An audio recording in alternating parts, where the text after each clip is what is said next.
So today, as I stare into the sun, I warm this up a little bit so it's not cold soaked and not hot to remove the spark plugs.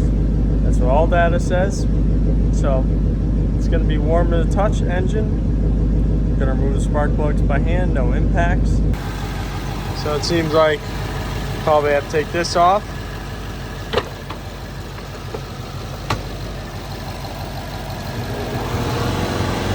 So now it's cooled off, warm to the touch. Compressor's not running. We're gonna have to do brake fluid flush at some point. We're going to imagine this comes off. This is a pull away. Sometimes a little twist helps. Comes right off, and the whole pipe twists. I'm sure this just pops off.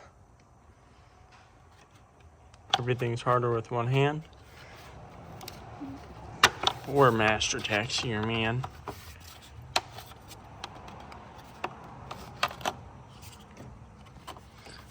Gonna want to spray some compressed air or something to get any dirt that might have fallen in here away from the spark plug once we take it off. This gets pulled away. Don't break the locking tab. Each side, same thing. Looks like this hose might have to pop out of its clip. Louise.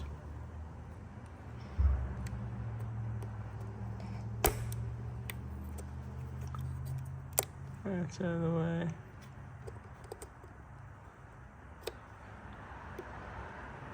It's definitely harder with one hand, but you pretty much just push down here. Sometimes you have to push the clip back in, forward, and then push it down and pull it out. It looks like probably a 10, and pull that off. Maybe give it a little twist if you can get some movement. Sometimes a trick is to get under here with a 90-degree pick or something and pull up on this locking tab. See, it locks onto this little nub that sticks up. So you're just pulling up on that tab in there. So they came out pretty easy. You could also spray off the engine before you take those off.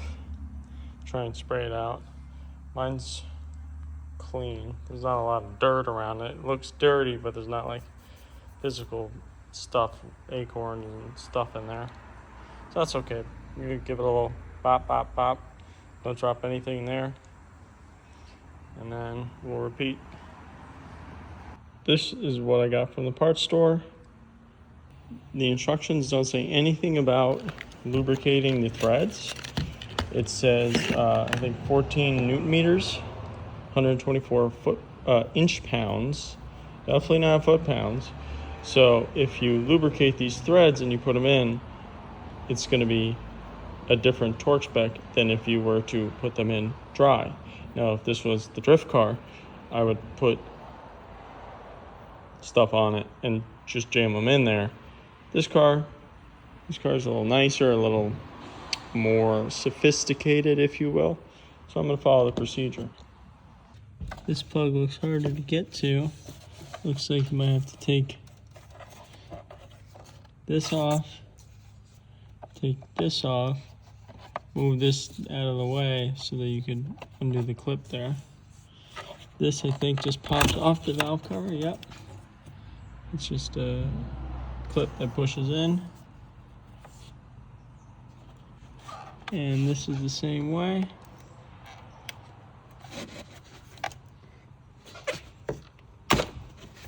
Pull it out. I'll pull this off.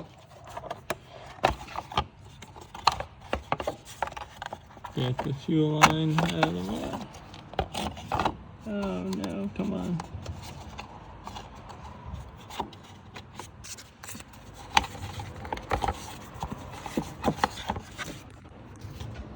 Might be more room now to get a screwdriver in and push that and pull it off. Same deal. This tab was able to push towards the front of the car and come off. These hoses are actually directional. So now I'll just go through these.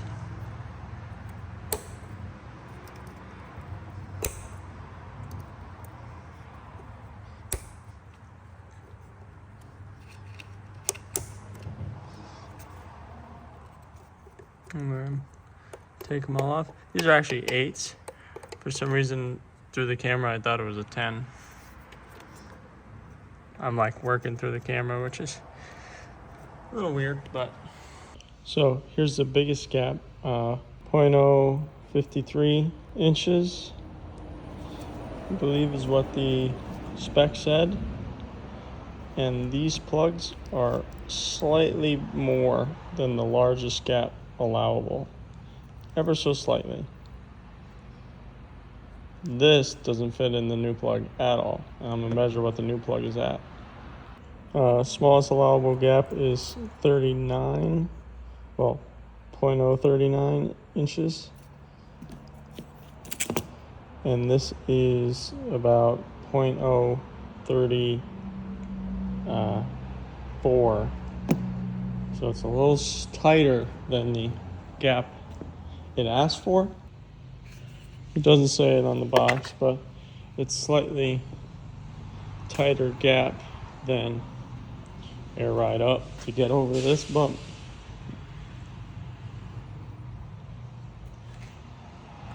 But I'm gonna trust in my parts guys that this is the right plug. This is the OEM plug. Still got like the white dot on the top, so it's probably factory plug, never changed. Got these nice magnetic gear wrench, spark plug.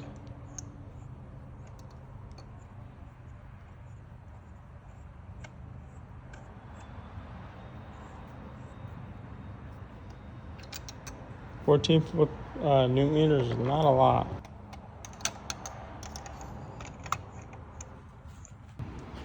Gonna put some dielectric grease in the boots and I'll be all set. Squirt it a little bit in all of them. Gonna push them all the way in and put the bolts in. Tighten it up, put the connectors on. Connect the hoses up with those on. And then I disconnected the battery because that was really close to the extension. I didn't want to zap myself in the car, so weld the spark plug into the hole. Not today. So if you have a hard time getting these back on, you could try and do some silicone spray or WD-40 or something. You gotta be careful that it's not like caught, because if the connector is caught a little bit, you can pull it right out. So you want to make sure that's pushed over all the way. So give your connector a little pull, make sure it's plugged in all the way. Other side, same thing. Put the 2 push things back in the valve cover, and then I'm gonna hook up the battery, put a little coolant in it, it's a little low, and then run it.